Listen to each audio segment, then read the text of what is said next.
जिंदगी के फिकर आंधियां बन के आए, जिंदगी के फिकर कौन है तेरा रचने वाला, है भरोसा तेरा किधर, कौन है तेरा रचने वाला, है भरोसा तेरा किधर। गिन गिन के स्तुति करो बेशुमार उसके दानों के लिए,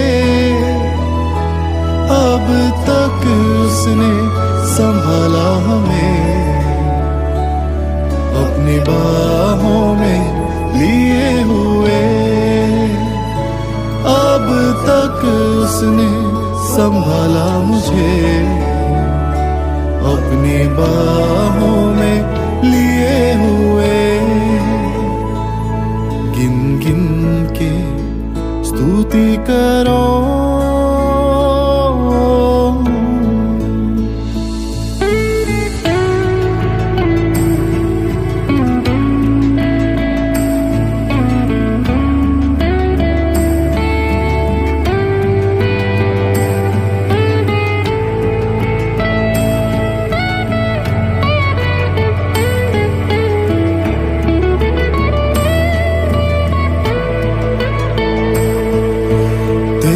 शत्रुओं का निशाना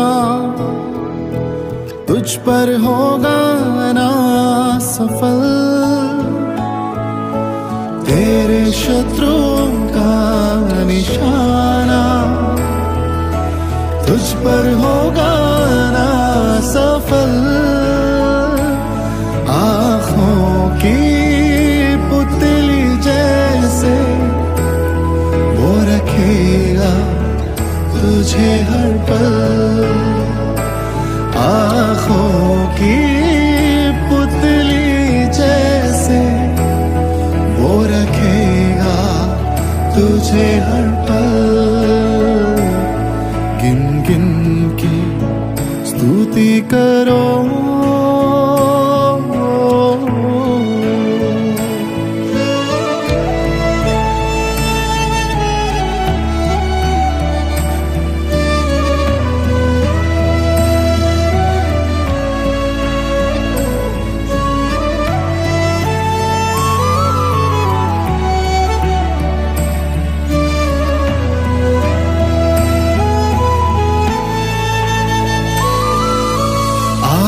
तुझे जो मिटाने वे शस्त्र होंगे बेअसर, आए तुझे जो मिटाने वे शस्त्र होंगे बेअसर।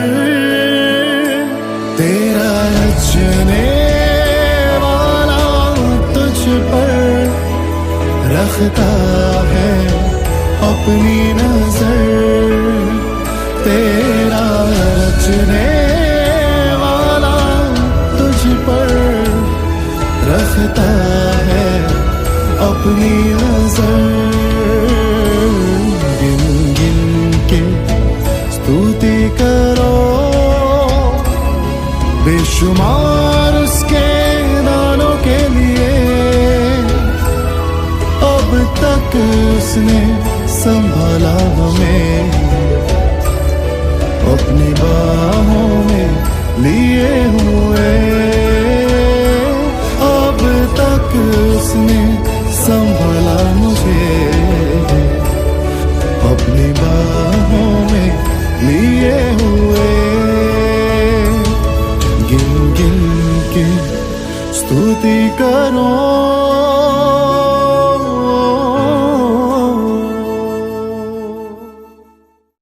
आइए हम लोग दुआ करें।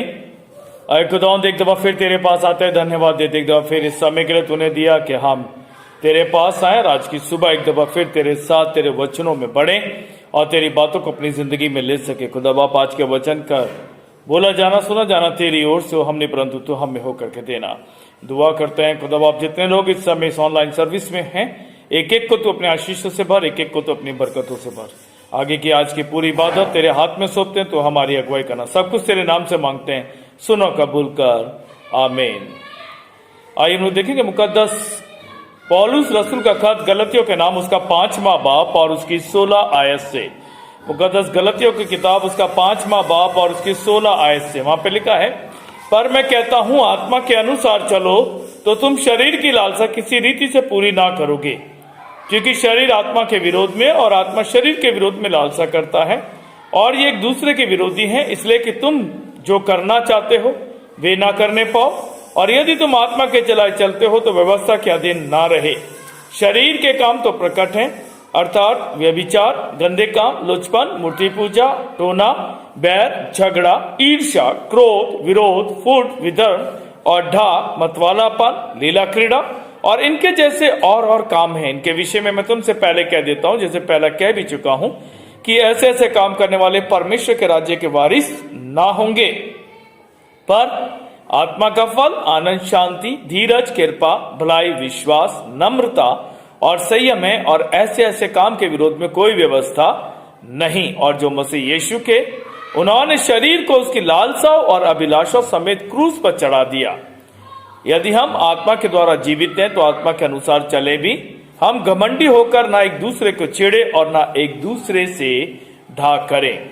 आज की सुबह जब हम एक दफा फिर खुदावंद के वचन को देखने के लिए यहाँ पर हम देख रहे हैं आत्मा के द्वारा हमारा चलने वाला जीवन, और हमने इस विषय को पहले भी बहुत सी दफा देखा, लेकिन आज हम इसको देखें कि यहाँ पे दोनों चीजें, आत्मिक जीवन और संसारिक जीवन, वो कह रहा है कि दोनों परस्पर एक दूसरे के विरोधी हैं। दोनों एक दूसरे के विरोधी हैं, एक दूसरे के साथ नहीं चल सकते, एक दूसरे के साथ मिलकर के नहीं रह सकते और एक दूसरे का निर्वाह नहीं कर सकते। उसी प्रकार हमें भी याद रखना है कि जब मैं या तो मैं आत्मिक जीवन में बहुत आयत से बढ़ूं या मैं शारीरिक सांसारिक जीवन में बहुत आयत से बढ़ूं। अक्सर हम देखते हैं बहुत से लोग दोनों जीवनों के अंदर चाहते हैं कि हम दोनों में ही एक साथ बढ़ते चले जाएं, और बढ़ने के समय में जब चलते हैं तब हम आत्मिक जीवन की बातों के साथ साथ सांसारिक बातों में जब चलते हैं तो संसार के उन बातों में भी बहुत बढ़ने के लिए तैयार हो जाते हैं जो कि हमारी जिंदगी के अंदर परमेश्वर ने हमें मना करी है। एक दूसरे से वाद विवाद, परमेश्वर के कामों को मना करना, परमेश्वर की बातों से हट जाना, परमेश्वर के विषय में ना चल पाना, उसकी आज्ञाओं को ना मानना। और वो कहता है कि जब हम ऐसा चलते हैं तो हम अक्सर अपने शारीरिक जीवन के अंदर, अपने सांसारिक जीवन में तो बहुत आनंदित होते हैं, परंतु आत्मिक जीवन में हम कुछ भी नहीं रह जाते, क्योंकि खुदावंद का वचन यहाँ पे साफ कहता है, वो कहता है, पर मैं कहता हूं आत्मा के अनुसार चलो। अभी आने वाले इतवार से हम लोग 6 तारीख से हम क्रिसमस के सीजन के अंदर जाएंगे। यीशु मसीह के आने की तैयारियों को फिर से मनाने की तैयारी में हैं। हम फिर से उन बातों में जाएंगे। उससे पहले खुदा बाप आज हमें ये कह रहा है, हमारे को कह रहा है कि उसने जो हमें चुना, हमें रखा, हमें एक नया जीवन दिया, हमें आनंद का जीवन दिया, वो कह रहा है अब उस जीवन को पा लेने के बाद अब हमें आत्मा के अनुसार बढ़ने वाला होना चाहिए। अभी पुरानी बातें, पुरानी चीजें वो हमारे पास नहीं हो। हर साल परमेश्वर के पुत्र के जन्मदिन के आने के समय, ईस्टर के समय, गुड फ्राइडे के समय हम पुरानी बातों के अंदर अपनी जिंदगी को नहीं गुजारे। हम पुरानी बातों को लेकर के नहीं चले और हर बार ये कह कि नहीं अब फिर से बड़ा दिन आ रहा है, फिर से मसीह की चीजों को नहीं। अभी जितने साल हमारी जिंदगी के हुए हैं उनको पहचानते हुए अब तो हमें परिपक्व बन जाना चाहिए, और परिपक्व बन जाने के बाद अब हमें आत्मा के अनुसार अपने जीवन को बिताने वाला होना चाहिए। आत्मिक जीवन के अंदर हमें बढ़ने वाला होना चाहिए। वो कहता है तो तुम शरीर की लालसा किसी रीति से पूरा ना करोगे। अगर हम आत्मिकता में चलेंगे तो हमारे पास शरीर की लालसा, शारीरिक जीवन, सांसारिक बातें, इनको हम पूरा नहीं कर सकेंगे, क्योंकि संसार की बातें हर एक बातें के लिए हम कहें कि हर एक बात गलत है तो यह हमारा कहना और सोचना व्यर्थ होगा। शारीरिक जीवन में, सांसारिक जीवन में जब हम परमेश्वर के बातों का निर्वाह करते हैं, हम आत्मिक बातों का निर्वाह करते हैं, तो वो जब हम निर्वाह करते हैं तो अच्छी बातें जो हमारी जिंदगी में हैं उसे हमें बिताने की जरूरत है। सांसारिक जीवन वो होता है जो परमेश्वर को नहीं मानता, चाहे वह किसी भी अनुयायी का है। जो परमेश्वर के प्रति जिसका प्रेम, जिसकी आस्था नहीं है, वे सांसारिक है। सांसारिक जीवन उसे कहते हैं जो कि सारे बुरे कार्यों के अंदर फंसा रहता है, जिसके पास एक दूसरे के लिए मेल मिलाप नहीं है, जिसके पास एक दूसरे के साथ सहभागिता नहीं है, जिसके पास एक दूसरे की बातों को समझ के चलना नहीं है, एक दूसरे के लिए खड़ा रहना नहीं है। वो केवल अपनी जिंदगी को जब बिताता है तो वो व्यक्ति केवल यदि किसी से तभी आनंदित होता है जब उसके पास गलत बातें हों, दूसरे के साथ बैठ करके गलत विचारों को करने का आनंद आए। यदि वो ऐसा करता है तो याद रखे, वहां हमारा आत्मिक जीवन और शारीरिक जीवन एक साथ निर्वाह नहीं कर सकता, एक साथ हम नहीं रह सकते। और इसी संदर्भ में हम देखते हैं बहुत से लोग अपनी जिंदगी के अंदर परमेश्वर के साथ अच्छे संबंध होते हुए भी अक्सर सांसारिक जीवन में जब अपने आप को लेकर चलते हैं तो वो अपने संबंध को तोड़ डालते हैं, वे अपने संबंध को तोड़ डालते हैं।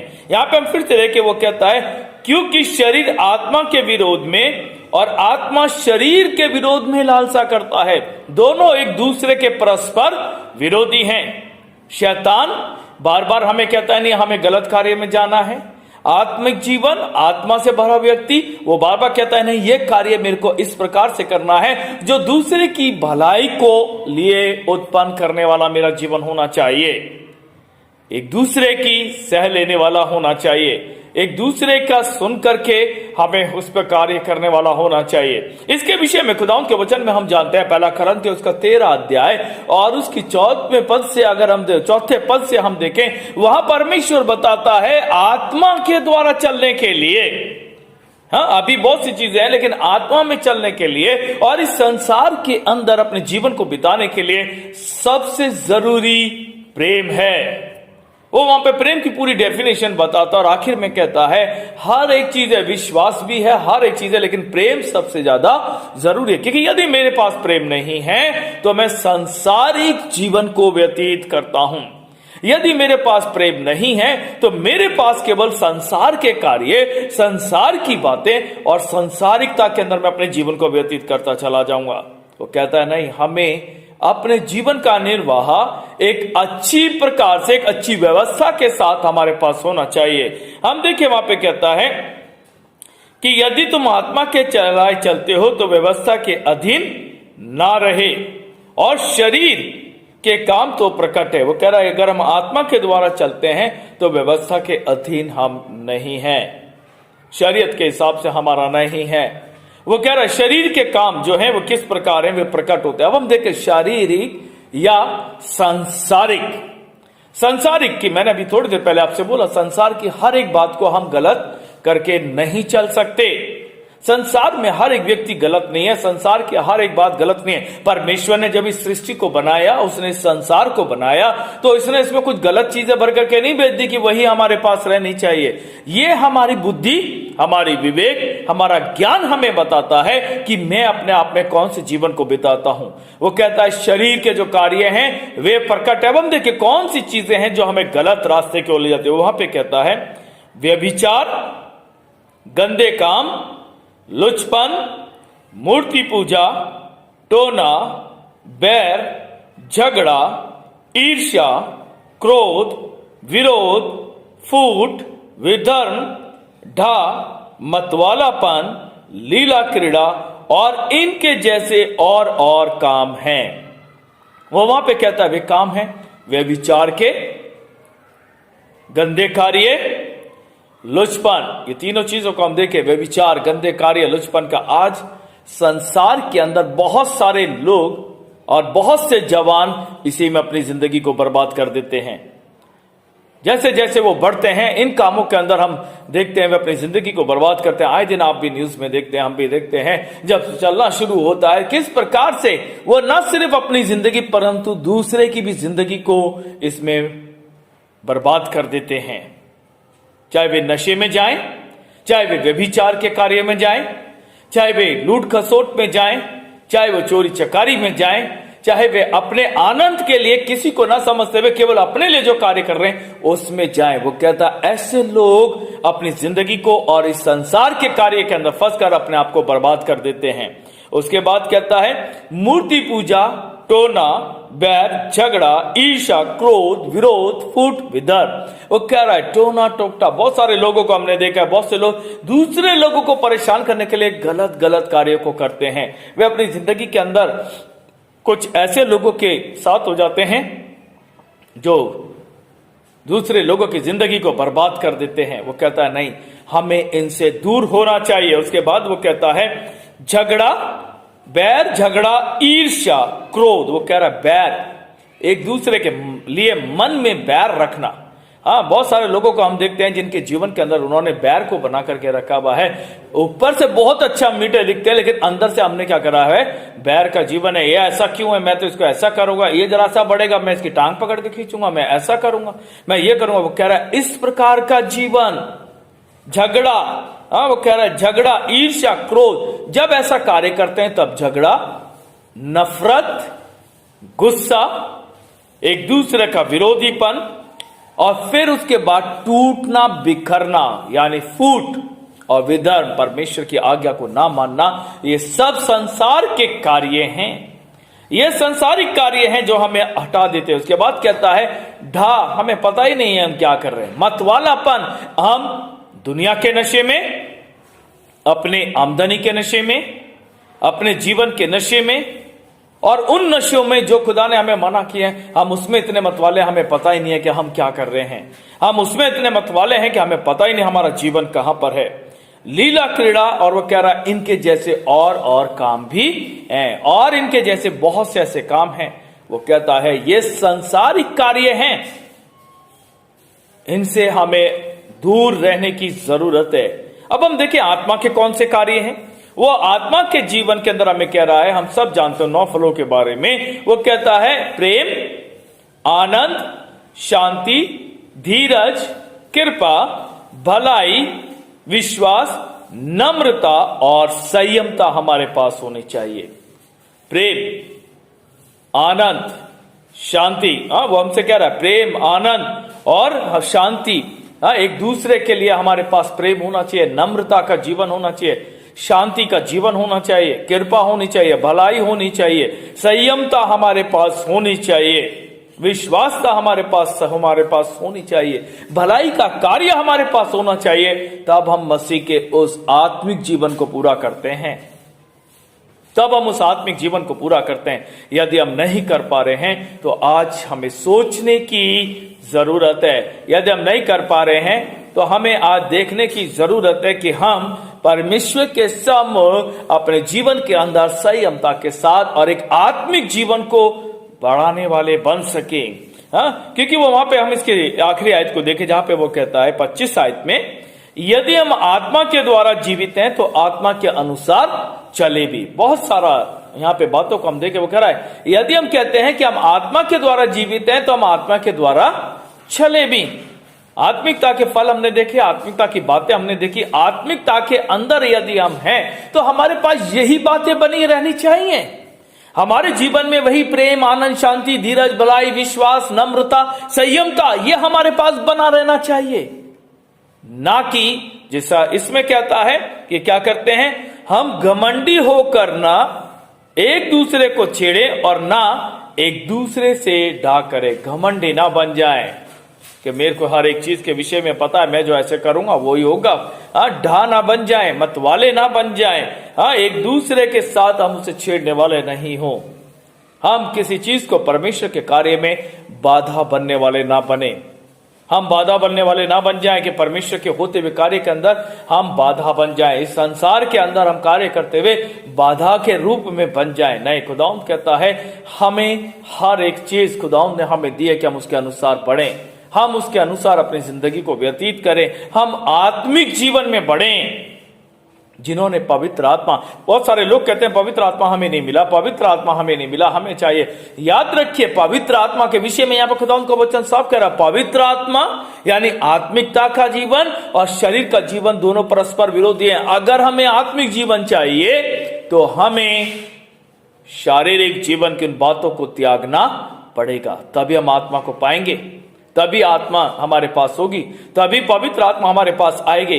किसी व्यक्ति के द्वारा हमें मिलने वाली नहीं है, किसी व्यक्ति के द्वारा हमें वे मिलने वाली नहीं। यदि हम ऐसा करेंगे तो हम अपने जीवन के अंदर कहीं ना कहीं धोखे को उठाएंगे। तो इसलिए आज की सुबह हम एक दफा फिर अपनी जिंदगी को जांचें, परखें और उसके अनुसार जिंदगी को बिताएं। आइए हम लोग दुआ करें। आए खुदावंद, एक दफा फिर तेरे पास आते हैं। आज की सुबह के तेरे सुंदर वचन जो तूने हमें आत्मिकता के विषय में दिए कि हमारा जीवन कैसा चलना चाहिए, किस प्रकार हमें होना चाहिए, खुदा बाप तू हमें भर क्या यदि हमारे में कमजोरी है तो हम उसमें से निकलें और अपने जीवन को तेरे साथ पूर्ण रूप से बिताने वाले बन सकें, पूरी रीति से हम चल सकें, ताकि तेरी बातें, तेरे कार्य हमारी जिंदगी के अंदर बने रहने पाए और हम तुझ में अपनी जिंदगी को गुजार सकें।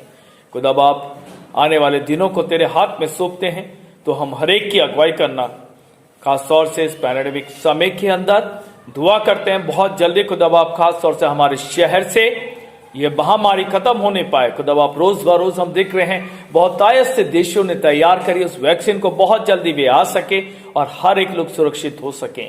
दुआ करते हैं उन तमाम लोगों के लिए जो इस समय इसकी चपेट में, एक एक को खुदा तो छू पक करके अपनी शिफा से भरना। दुआ करते हैं खुदा बाप, बहुत जल्दी हम सब फिर से एक दफा तेरी हैकल में मौजूद हों और तुझे धन्यवाद दें। अपने आने वाले दिनों को, अपने आज की सारे दिन की सारे एक एक कामों को तेरे हाथों में सौंपते हैं। तू हमारी अगुवाई करना, तेरा प्रेम हम में बना रहे और हम एक दूसरे के साथ अच्छी सहभागिता से बढ़ सके। सब कुछ तेरे नाम से मांगते हैं खुदा, सुनो कबूल कर, आमीन। आए हमारे बाप, तू जो आसमान पर है, तेरा नाम पाक माना जाए, तेरी बादशाहत आए, तेरी मर्जी जैसे आसमान में पूरी होती है जमीन पर भी हो। हमारी रोज की रोटी आज हमें बख्श दे, हमारे कसूरों को माफ कर कि हम अपने कसूरवारों को माफ करते हैं। हमें आजमाइश में न पड़ने दे बल्कि बुराई से बचा, क्योंकि बादशाहत, कुदरत और जलाल हमेशा तेरा ही है, आमीन। और अब हमारे खुदावंद यीशु मसीह का फजल, खुदा बाप की मोहब्बत और रूह पाक की रिफाकत और शराकत हम सभी के साथ अब से लेकर हमेशा तक होती रहे, आमीन। मेहरबानी से हम लोग एक खास नोटिस को भी थोड़ा सा ध्यान से सुने, क्योंकि अभी गुजरे हुए समय के अंदर हम देख रहे हैं फिर से कोविड की शिकायत बहुत ज्यादा बढ़ गई है, हमारे शहर में भी है, जिसकी बदौलत अभी चर्च के अंदर 10 साल तक के बच्चों का आना मना है और 65 साल से ऊपर के जितने बुजुर्ग हैं उनका आना मना है। वो लोग चर्च नहीं आ पाएंगे जब तक कि दूसरा आपको व्हाट्सएप के द्वारा या आपको समन के बाद आपको जब तक नोटिस नहीं दिया जाता है। लगातार हम दुआ करें ताकि लोग मजबूती के साथ आगे बढ़ें और खुदा बाप इस सारी बीमारी को दूर करे। जो वैक्सीन की तैयारियां चल रही हैं वो बहुत जल्दी से आ सके। इसलिए मेहरबानी से कोई भी छोटा बच्चा या बुजुर्ग अभी चर्च में नहीं आए। बाकी जवानों के लिए और जो लोग सही हैं उनके लिए चर्च अभी अपने समय के अनुसार सुबह सही 9:30 बजे है। खुदा बाप आप सबको बरकत दे, सबको अपने आशीषों से भरे। सबको जय मसीह की।